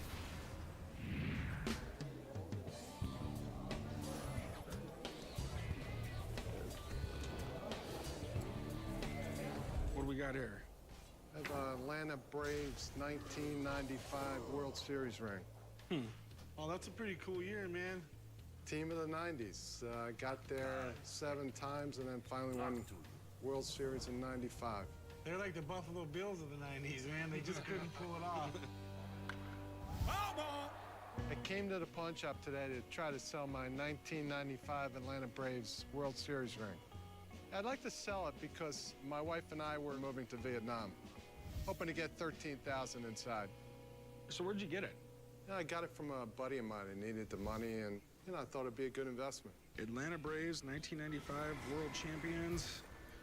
Was Turner the staff member? He was the owner. Yeah, Ted Turner. This belonged to Ted, and he issued it or gave it away? Could make it worth more. They had some pretty good people on the team back then, didn't they? Dave Justice, Greg Maddux, Chipper Jones. Greg Maddux won the Cy Young. It's a really good franchise. They just couldn't get it done all them other years. You think they're the team of the 90s? Sure, they were good, but no one really liked them. The first championship rings were given to the Giants in 1922 when they beat the Yankees. The design was pretty basic and only featured one diamond. But by the 1970s, championship rings got flashier with lots and lots of diamonds. So it's no big surprise that these things can go for a lot of money. You know, there's a pretty big difference when it comes from staff to player rings. I mean, everybody wants a player's ring because it was by a guy who actually won the World Series. So what do you want to do with it, my man? Yeah, I want to sell it. Yeah, I'd like to get $13,000 for it. 13,000, huh? Championship rings are one of my dad's favorite things to buy. We make really good money when we sell them to sports collectors, but every ring is different, so getting the price right can be tricky. You mind if I have a buddy come down and take a look at it? How come? I'd like to get the money and get out of here. You know, right now, if you have to hold me to an offer, I'm going to offer you $4 grand because it's a staff ring. My guy might come in and tell you it's worth a little bit more. All right, that's fair. Okay. All right, let me give him a call, and I'll be right back. All right. I don't really know that much about the ring. They're going to bring in an expert, so hopefully he'll verify that it's worth the $13,000 I'm asking for.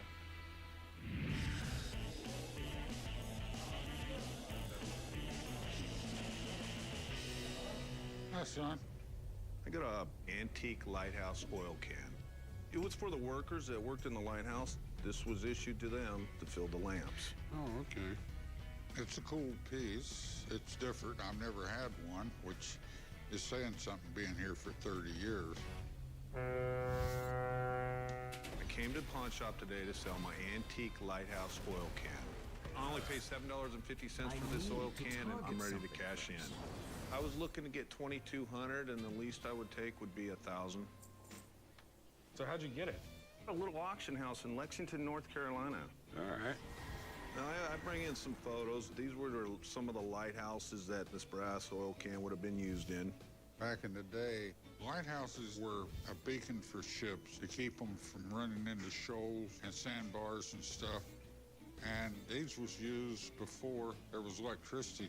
And the lighthouse light was a flame. So they used well oil at the start, and then they used regular oil once the oil fields came into Pennsylvania. Back in the day, they needed lighthouses to keep ships safe. Now they could just leave Rick on the beach and the moonlight to shine off of his big fat head. So, what makes this one so special? This one's special because of the two stamps on it. It says U.S. Lighthouse Establishment. It was made in Staten Island, New York. It's a nice piece, sir. I'm sure when they cleaned out the lighthouses, this was one of the first things that got thrown away. Exactly. This oil can is a cool piece of history, and it's a great conversation starter because most people just don't know that much about lighthouses. The old man seems to be into it, but I'm just not sure about who would come into the shop and buy it. What do you want to do, guy? You want to sell it, pawn it, donate it to charity? I'm not going to donate it. I'll sell it. Okay, now we got to come up with a price. What do you want for it, sir? The research I've done, this one's worth about $2,200. I'll be honest with you, sir. I could go nowhere near that. I'd go about $1,000 bill, and that'd be it. I need to target something first. I can come down to $1,600. This stuff is very collectible. I'll push you to 12, and I ain't going no higher. That, or you can take it back home with you.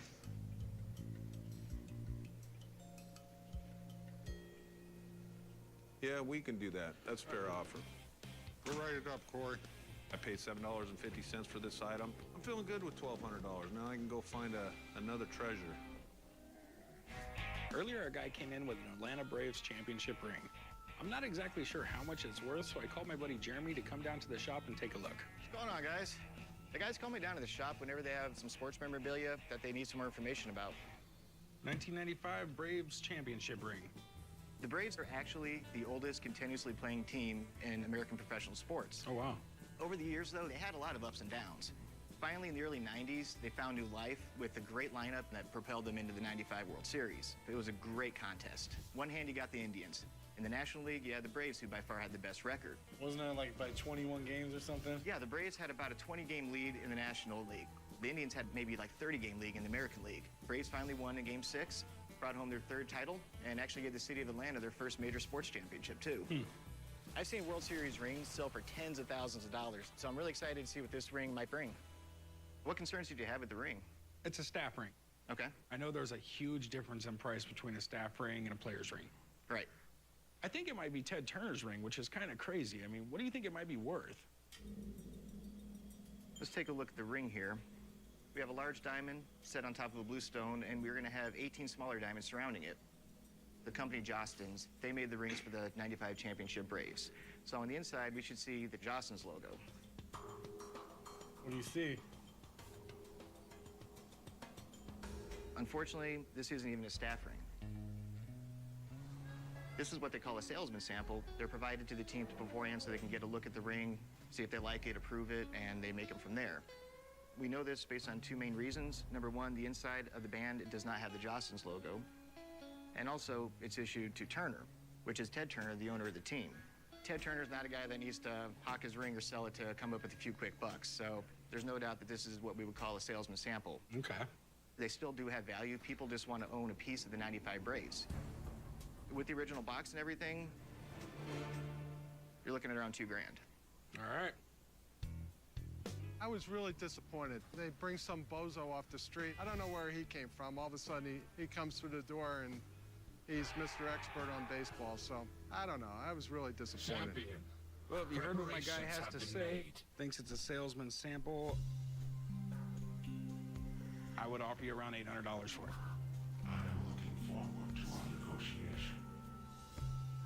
No, that's okay. No, I'll just take it home. All right, my man, I appreciate it. Thank you. All right. I've learned my lesson. I'm not bringing any more rings into this shop. Earlier, I bought some duck decoys, which got the old man going on about his glory days of hunting. We gave him a lot of flack over it. So now he's challenged us to a trap shooting contest. Damn, Corey, you don't bring a damn assault weapon to a skeet shoot. It's a shotgun, isn't it? I can't believe Corey and Chum bring, like, home defense shotguns to shoot trap. It's just ridiculous. We each I get got 3 a deal shots. for you. Whoever does the worst has to buy a duck dinner for everybody. I don't like duck dinner. You'll eat it. Pull.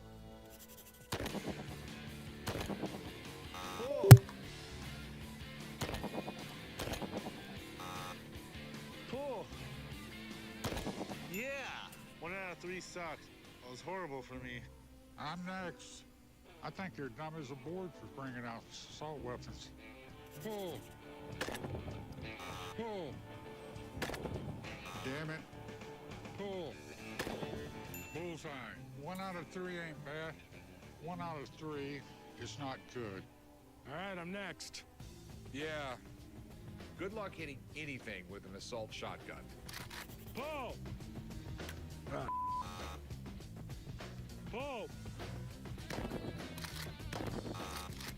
Damn it. Pull!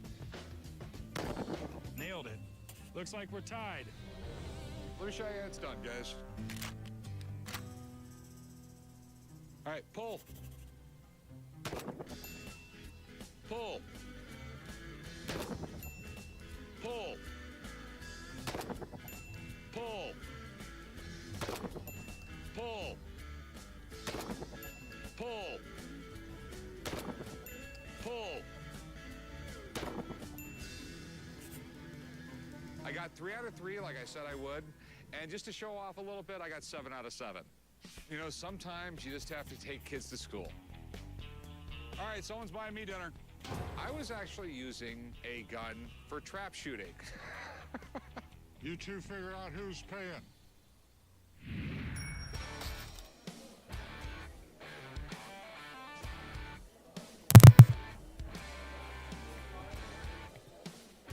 Hey, how's it going? Pretty good, how are you? So what do we have here? This is a Showbud pedal steel guitar. I mean, it's a cross between a 2-neck guitar and a piano. It's, It's almost that bad. I came to the pawn shop today to try to sell my Showbud pedal steel guitar. I'd love to get $3,000. I don't play it, and I don't see myself learning to play it, so time to move it on. Where in the world did you get this? Well, my late husband acquired it from a music store in downtown Phoenix, and when he cleaned it up, he got pretty wood inlays and stuff. I do know that Showbud is one of the main makers of these guitars. The pedal steel's one of the hardest instruments in the world to play. I've always liked country music. You'll see a pedal steel or a lap steel on the stage with them at all times. Why do only old guys play it? Because it's almost a lost art, Corey. And a lot of the music today is stupid, so they don't use them. Nowadays, these damn kids press a few buttons on a computer and think they're making music. This is a real instrument. It takes an actual musician to play it. These are actually duplicate fretboards. Somebody had tried to clean the old ones, and some sort of solvent took the paint with it. Okay. I love when people do that. My big concern is that these are not exactly popular instruments, so we might be sitting on it for a long time. But if this is the Gibson or Fender of pedal steels, it might have a historical value that makes it worth a lot of cash. What'd you want to do with it? Well, I'm hoping to sell it. Okay. Any idea on what you want to get out of it? Well, the gentleman that my late husband spoke to indicated it might be worth $3,000 or $4,000. You know, I don't know anything about them. I got a buddy who owns a guitar shop here in town. He's really good at this stuff. Do you mind if I bring him down here? Well, I'd really love to get someone's opinion. If this thing checks out, I'll definitely make an offer on it. You just don't see these that often. I mean, there's got to be some country musicians out there that are just dying to have it. Earlier, a woman brought in an old pedal steel guitar. It's a really cool instrument. I just don't know that much about it. So we called in our friend Jesse to come down and take a look. Hey, Jess. Hey, how you doing? Guys usually call me down anytime they get anything that they're not too sure about guitar-wise. Looks like a nice old Showbud. Showbud was the first company to really make a professional pedal steel guitar. Pedal steels are kind of a different animal altogether than a normal guitar. It's played with a tone bar, just basically like a slide. You would run the slide down, and then you could use, the pedals and the knee lever on it, and you can set them to a set note, so you can bend the string to that note. Any old country ballad you hear, that really weeping guitar sound in the background, that's this. The Showbud and the pedal steel kind of all evolved from lap steels, which were used in Hawaiian music. Country guys started picking it up because of the nice sound that it makes. Jesse, can you play these things? Absolutely do not know how to play the pedal steel. But I mean, we can check it and make sure everything works on it. We'll give it a shot, man.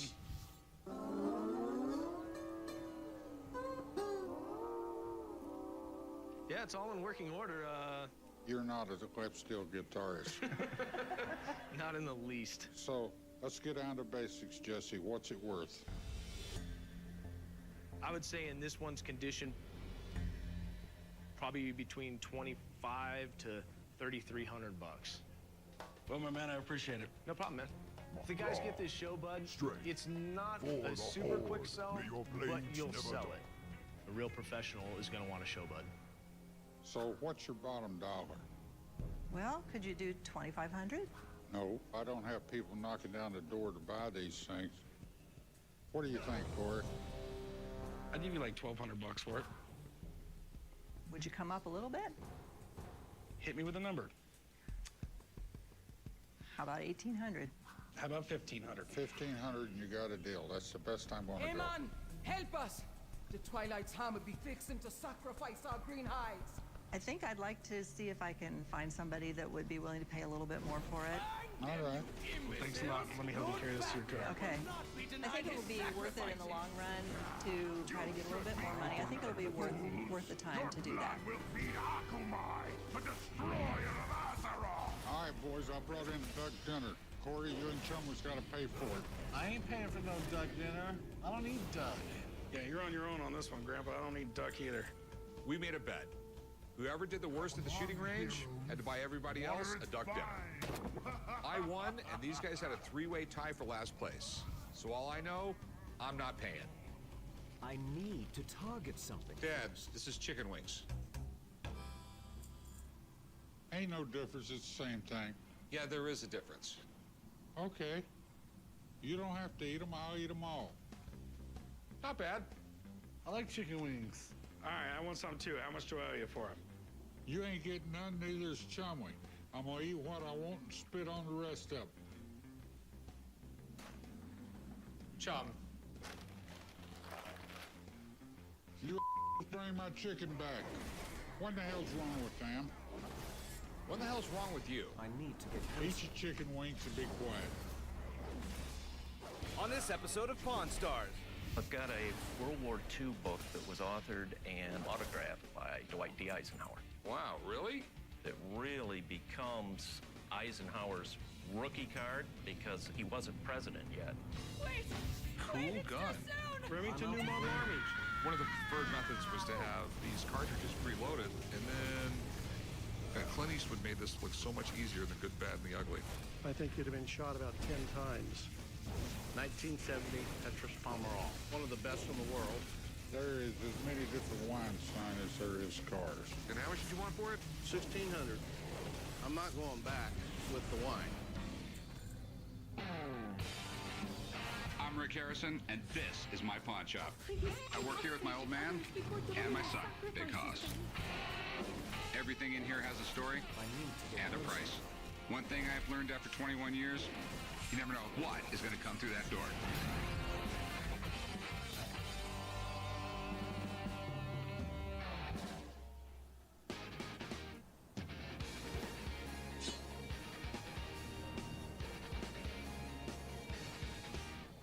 What can I help you with? Well, I've got a World War II book that was authored and also autographed by Dwight D. Eisenhower. Wow, really? He was in charge of the biggest military operation in the history of the world ever, which is pretty amazing to me. I'm assuming it's not a comedy? So far, I've gotten through part of it, no comedy. I I came to the pawn shop today to try and sell my Dwight D. Eisenhower book, autographed by Eisenhower. I purchased the book at an estate sale. I would like to sell the book because I've got my eye on a Richard Nixon and Gerald Ford autograph. Crusade in Europe. I like the title. Do you know much about it? It follows him through his campaign in Europe from start to finish, and his exploits of what happened during the war. Here's a note from President Roosevelt appointing Ike to command of Operation Overlord, storming the beaches at Normandy. Okay. Eisenhower, I think, is my dad's favorite president because, as far as my dad is concerned, basically, if you were a lifer in the military, you're all right. And if you didn't spend your entire life in the military, you're not. During World War II, Eisenhower was basically in charge of all the fighting in Europe. He was the guy in charge of planning the Normandy invasion. Hearing about D-Day from him would be completely different than reading it from a textbook. So it's signed by him? Yes. To, I guess that's Pamela Bird. Best wishes, Dwight D. Eisenhower. It really becomes Eisenhower's rookie card because at the time he signed this, he wasn't president yet. He was president of Columbia University, so it's before he became president of the United States. Yeah. All right, so how much were you looking to get out of it? I'm looking for $1,000. Maybe. Let me call up a friend. She's an expert in rare books. She'll probably know the signature, and if this is a first edition and all that fun stuff. So let me get her down here. If everything's legit, we'll talk money. All right, thanks. I feel fairly confident about it. Certainly hope that there is a big payday at the end of this, that we can come to an agreement and I can sell the book. I'm out of range. Hey, how's it going? Hey guys, how are you? I have some food bags from Apollo 11, the moon mission. The Apollo 11 lunar food pack. What came with these moon pies? Yeah. I decided to come to the pawn shop to sell my Apollo 11 food bags. Our son's going to be going to med school next year. Maybe I'll be able to pay for a textbook.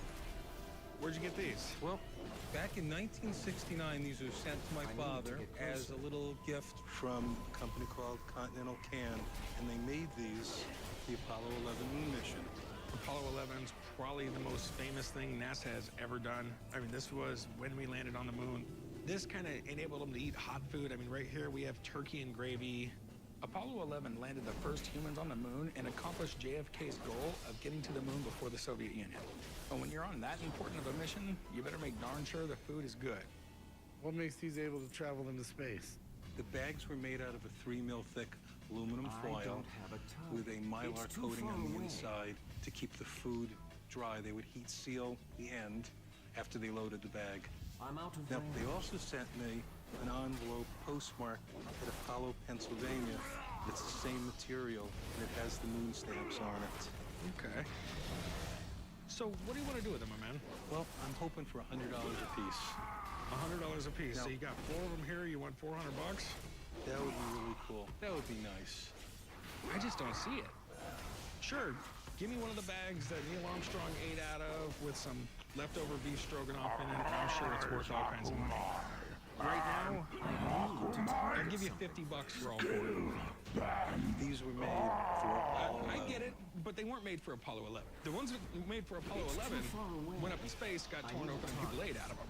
I see the value of a souvenir, not a priceless memento from Apollo 11. You know, med school is going to be really expensive. I figure a textbook, an inexpensive one's at least 100. Let's do 100. All right, man, I'll do 100. Got it, bro. Once I get these bags framed up and looking nice, I should be able to make a decent buck. So long as Chum doesn't shove some chicken wings in there or something.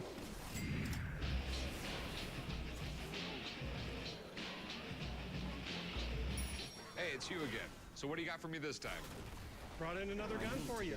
Remington New Model Army, the second most common used .44 in the Civil War. Cool gun. Didn't Clint Eastwood use this in The Good, the Bad, and the Ugly? You got it.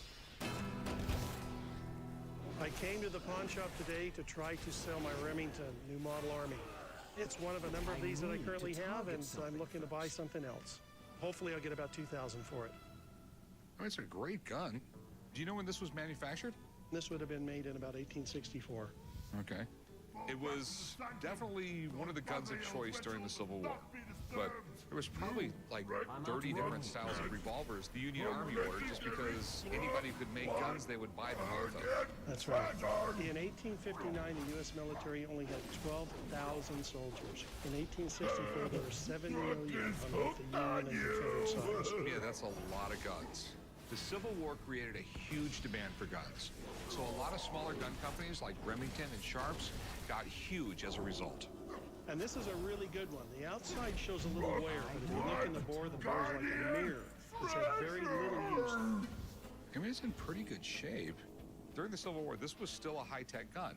One of the preferred methods was to have 2, 3, 5, sometimes 10 of these cartridges preloaded, and that was a huge advantage to some other guns. You know, you could just pull one out, make sure your loading lever is at the right angle, and then Clint Eastwood made this look so much easier than Good, Bad, and the Ugly.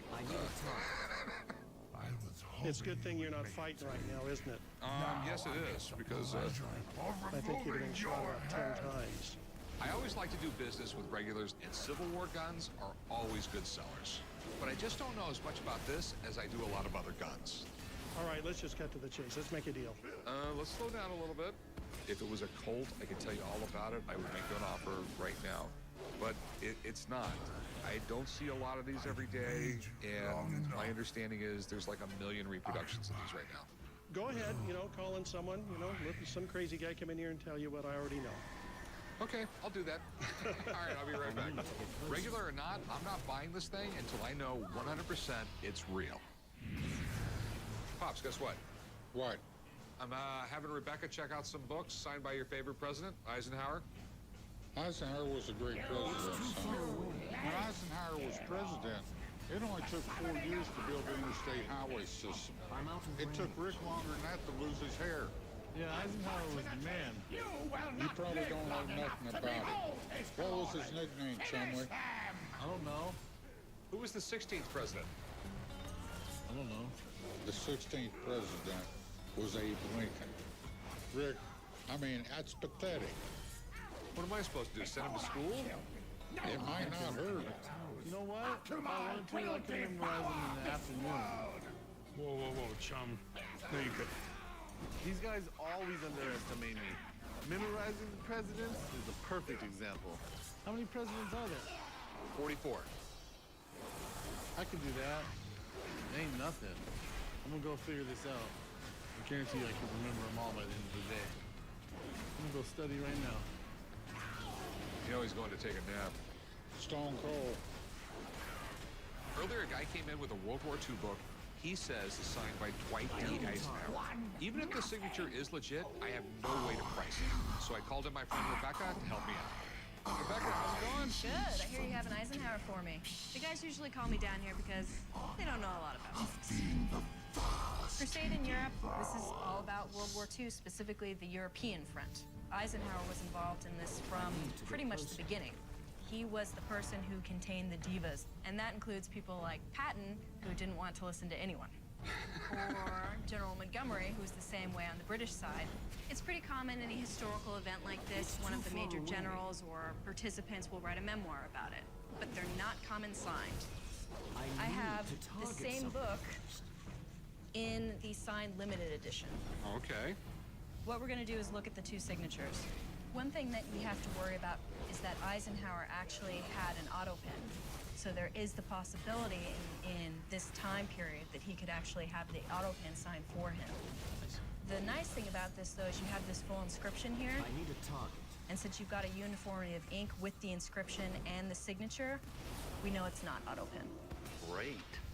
But the other thing that you might worry about with Eisenhower is actually that it could be secretarial.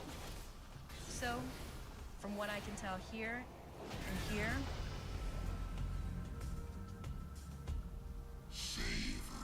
it's real. Sweet. Oh, that's great. Awesome. Okay, so is this like a first edition? This is a second edition? It is a first edition. How do you tell? How do you tell? You know, it depends on the book. With this book, it's pretty simple. You're just looking at the copyright date here, and you don't have any extra mention of printings. Okay. Awesome. So this is first. It is a first edition, and it is signed. These are all good things. So what's it worth? Well, one thing I can tell you, just looking at it, it does not have the dust jacket. It does not. This was originally issued with a dust jacket, so it's not considered complete. All right. If it had the dust jacket, $3,000. Okay. Without the jacket, this book is worth $1,500. Half price because of that. That's right. A book as a collectible needs to be complete as it was originally issued. That means if it had a dust jacket, it needs to retain the dust jacket. If it was an original binding, it should stay in that binding. You're losing a huge part of its value. How much you want for it now? Well, she said 1,500. I'm thinking around 1,000. That gives you a little room. I'm thinking more like 800 bucks. How about the difference? 900. Does have Eisenhower's signature. We know that. I know. We're still talking about a lot of money for a book. But it's an Eisenhower book. $850. No, I've got to stay with 9. It's really unique. You know what? I'll go the 9. I'll go the 9. All right, we got a deal. All right. Thanks. I'll meet you right up front. This was a total no-brainer. A book written and signed by a 5-star general who later became president. I just hit the jackpot. Earlier, one of my regulars came in with what he says is a Civil War Remington. I don't know as much about these as I do old Colt revolvers, so I asked my buddy Craig in to help me out. Craig! Rick! How's it going? Good. That's the gun. The guys call me down here when they need to know the actual market value of a gun, not what it's listed for, but what it sells for. Remington New Model Army. This is a great gun for a number of reasons. Number one, the government liked it because it was cheaper. I think the cost was 15 bucks a gun. The Colt was 25. Oh, okay. I know they make a lot of reproductions of them. Yeah, they actually make more reproductions of this gun than they made original ones. Okay. Still in production today, and there are a lot of reproductions out there. A lot of times when I get called to look at a Remington, I show up and it's an Italian reproduction. Very good gun, no historic value. You want to look at the patina. You know, this gun has not been, in my opinion, refinished, and it's in great shape.